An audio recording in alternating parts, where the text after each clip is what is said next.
Hello and welcome to another episode of History with Andy Akright. I'm Andy Akright. Have you ever been driving past something and thought, what is that? You wanted to learn more? Well, I remember my dad showing me this when I was a kid. And last time I was in Topeka, I had to stop by and find it. Check it out.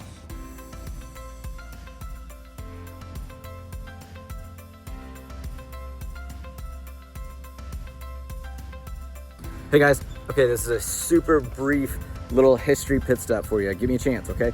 I'm in Topeka on Polk Street, which runs north-south between 9th and 10th. And you'll see this gorgeous building. This is Topeka High School. It's been around since before World War I. Pause.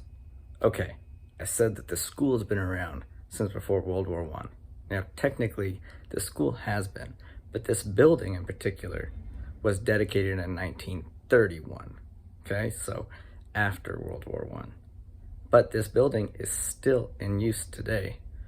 This building from 1931. Let's go back.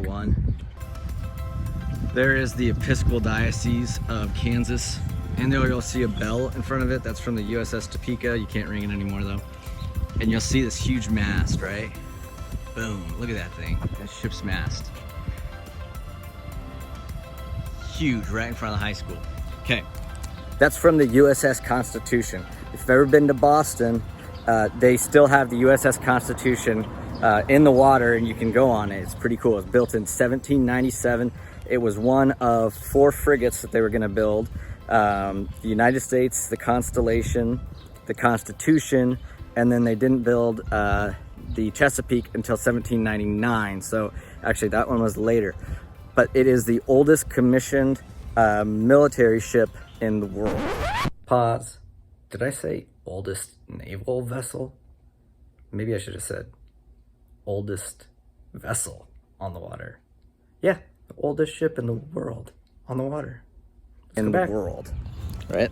So in the War of 1812, it actually sunk 4 British ships, warships. It's served its course over time. So in 1931, they were, well, 1907, it was designated a museum. And 1931, they did a travel tour around the United States. They did 91 stops, I believe. And before it, they kind of souped it up, right? And in 1930, they gave the USS Constitution lower mast, this bad boy, to Topeka, right? So it's nicknamed... Pause. So why is this in Topeka? Well, it just so happened that this guy named Barton Phelps was inspecting the U.S. Naval Yard and found it in storage. And Barton Phelps had a son who would graduate from Topeka High School in 1934. So he wanted this mast for the high school. And it just so happened that the vice president at the time was Charles Curtis, who attended Topeka High School. He didn't graduate from there, but he did attend. So, pulled some strings, and that's why it's in Topeka.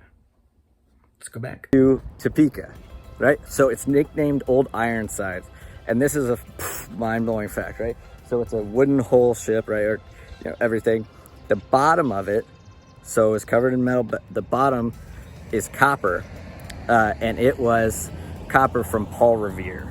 Okay, so Paul Revere, the bottom of it, all that stuff. And then in the Civil War, they use it as a training ship.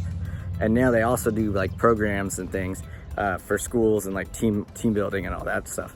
But here in Topeka, if you're ever around 9th and Polk, come by and see this thing. This is the original mast. Pause. Okay, this isn't the original mast from 1797. Now that one stood proudly, but the wear and tear of the elements took their toll. So it was replaced in 2004, but it was replaced with a mast from Old Ironsides herself. Yes, a new mast from the USS Constitution. The old mast, they used the wood for lots of different projects.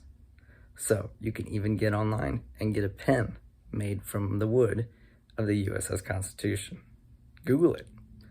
So this mast is still from the USS Constitution. It was just put there in 2004. Let's go back. From Old Ironsides, still floating, and Then they refurbished it, and in 2000, it sailed. So it can still go out right in front of Topeka High School. Pretty cool, right? All right, thank you for giving me a chance. I'll see you next time. Oh, this has been a pit stop, history pit stop with Andy Akright. I'm Andy Akright. Thank you. I'll see you next time. Thanks for watching the video. And hopefully next time you pass by something and wonder, what is that? Take a couple minutes and figure it out. It might be part of naval history in the middle of Kansas. This has been another episode of History with Andy Akright. I'm Andy Akright. I'll see you next time.